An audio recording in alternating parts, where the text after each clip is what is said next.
Welcome to Interrobang. This is our first original series, The Ark of Kingsberry, a story told in chapters, released like a television show. Each episode revealing a little more of the world and the truth beneath it.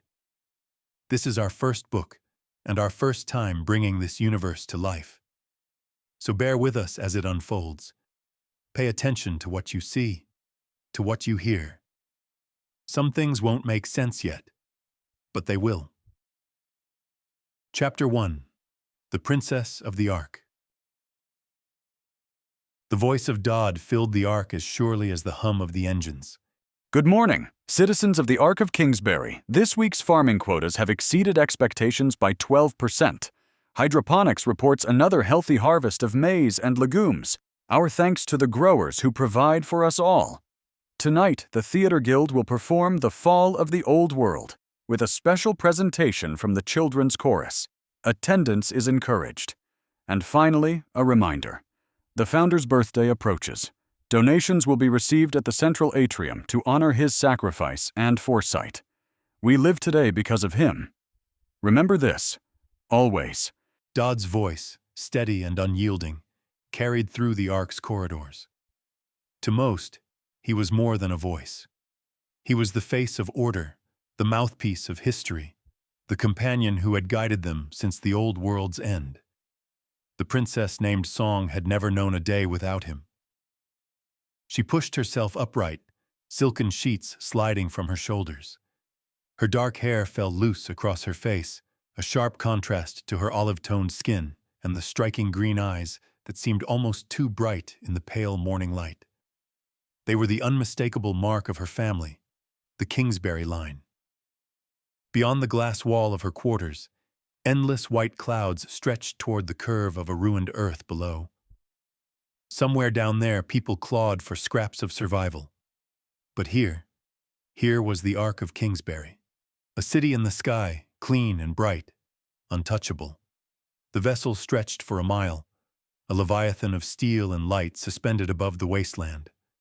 Whole avenues, gardens, and atriums were cradled within its frame, its engines thrumming like the heartbeat of a suspended world. To Song, it felt less like living on a ship and more like being raised inside a floating kingdom. On her nightstand sat her crown. Not real gold, just an ornamental piece worn at festivals. But she found herself reaching for it even in private. A habit, a reminder. She was the founder's daughter. Her father's birthday was coming soon, and that meant more than parades or donations. It meant Kingsberries. The fruit their family was named after, golden and sweet, was said to be the most sacred taste left to mankind. Song could have one any time, her father would never deny her. But she loved the waiting.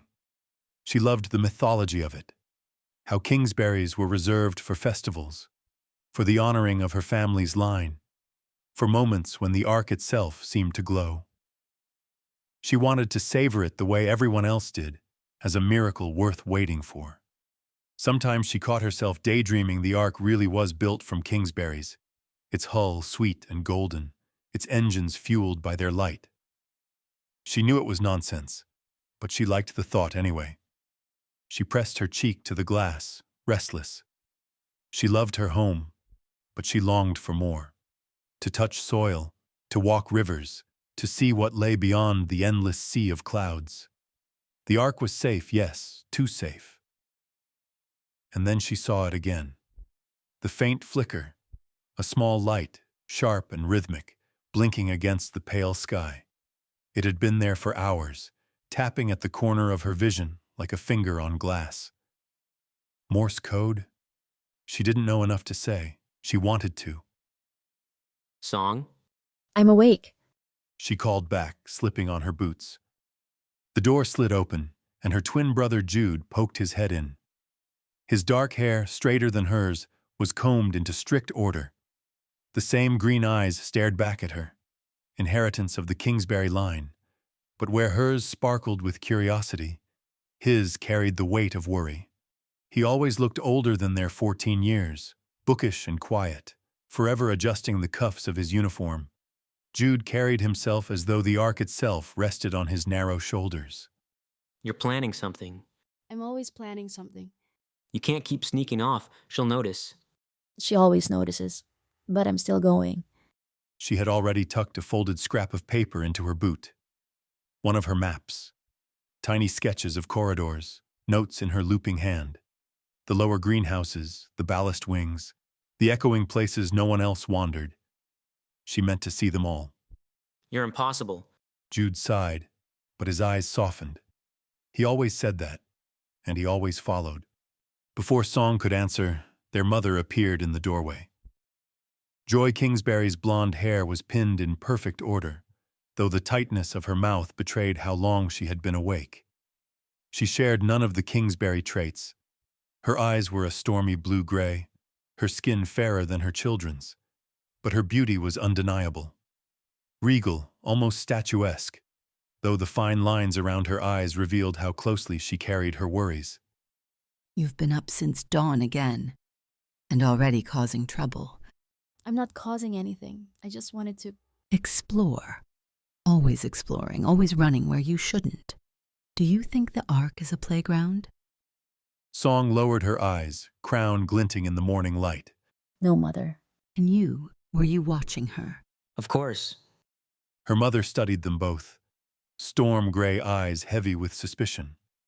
At last she sighed, brushing her hand along Song's cheek. You must learn to be careful. The Ark is safe, yes, but safety only lasts if you respect it. Promise me, Song. I promise. It wasn't true, but it was easier than arguing. Joy left without another word, her footsteps fading into the hum of the ship. Song glanced at Jude, then back to the window. The flicker flashed again, quick, sharp, almost deliberate. She smiled to herself. Today would not be ordinary. That was Chapter 1 of the Ark of Kingsberry. If you enjoyed this episode, or if something stood out to you, let us know. Whether it's the story, the pacing, the production, or the world itself. This series is being built chapter by chapter, and your feedback matters. More is coming. And in time, everything will make sense. Until next episode.